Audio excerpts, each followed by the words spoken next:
Okay, so we're going to work in this tutorial on bringing in an image, putting it into Photoshop, and then we're going to work on just knocking out a background so that we have like a plain image with a simple white background. So this will be what we use for one of our assignments in Foundations, but it's also useful for lots of other things if you want to learn how to just kind of delete an area out of an image. So what you want to do is you want to go to your Photoshop window here. You want to go to File, and let's see, we'll just go New. Or no, let's see, we will go to, we'll go New. So we want to set up our size so that it's the right size. So if we go here to Film and Video, we don't want to say that. You just want to go ahead and go with US Paper. And what I'm going to do is I'm going to change my size on this to 7.5 by 10. So that gives me a kind of a nice size that's small, that's not going to be too large. We'll keep our resolution 300 pixels per inch. If you do 72 pixels per inch is what you would use for the screen, since we're going to send this to print. We want to make sure we do that. And then I'm going to call this, I'm going to call this the Foundations poster. So you want to name it before you, click OK on that. All right. And make sure the background contents are white, and then we'll just click OK on that. And that should bring up a document that looks something like that. All right, so now once we have our document size the way that we want it to be, and if you ever want to check your document size, you can come up here and go to Image, Image Size, and that'll tell you what your size is. And so right now you can see that my image size is about 20 megabytes, which is fine. And it's currently in the pixels configuration. So if I click here, I can go to inches, and that'll give me the inches kind of measurements instead of pixels. So you can also go with like centimeters, points. There's all kinds of ways that you can do that. But so if you ever want to check, again, that's up there under image size. So what we'll do now is, once we have that set, we're going to go ahead and place an image into this that we want to knock out our background on. So you go up to File, and you want to, there's two choices. You can place embedded or place linked.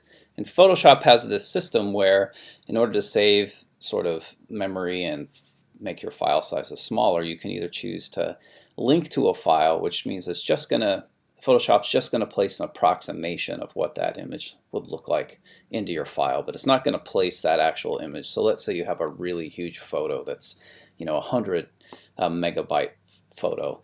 And you don't want to like have your file be 100 megabytes as you're working on it in Photoshop. You can click the place linked sort of item here, and what that'll do is that'll just place an approximation of it. But the problem is you have to keep the Photoshop, you can't move what's linked. So if you, let's say you move the folder that your linked image is in and you move it to a different spot, Photoshop isn't going to know how to find that image, and it's going to mess it all up. So the best way to do this, the safest way, is just go to Place Embedded. That's going to make your file size bigger, but it means that everything is basically going to be where you want it to be. So you want to have your own file structure sort of set up in a way that makes sense. That's actually super important. I'm going to grab one of these just for fun that we can knock a background out of.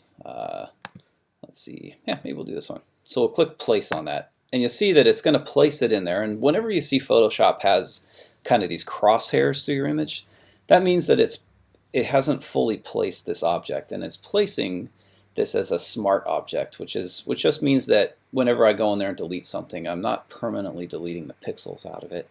I'm actually just getting the it's Photoshop just showing me an approximation, but it preserves the original data so that we don't lose it. So if I just push enter now, you'll see that the crosshairs goes away. And now this thing has been placed in there. And so if I turn my, if I grab my move tool, which is the V command, I can move this thing around and I can sort of play with it, right? And I can put it wherever I want to in here. And so what we want to do now is we want to open up the Layers palette, and we want to look and see, okay, here's my object. And so if you, you can double click it to rename it if you want to. These are, if you double click it, you'll also see some layer styles that come up, different things that you can do. And you can see I have two layers. I have this image, and then I have a background image. And so the way that layers works in Photoshop is if you turn the eyeballs on and off, it lets you know what's going on, you know, in the foreground or background. So the eyeball is sort of the way that you can tell what's you know, what's visible and what's not. So if you just want to make something invisible so you can see what's behind it, you can turn the eyeball off. You can also rearrange the order if you want to by just dragging one thing and pulling it up above the other one. So you always want to make sure you have the right layer selected.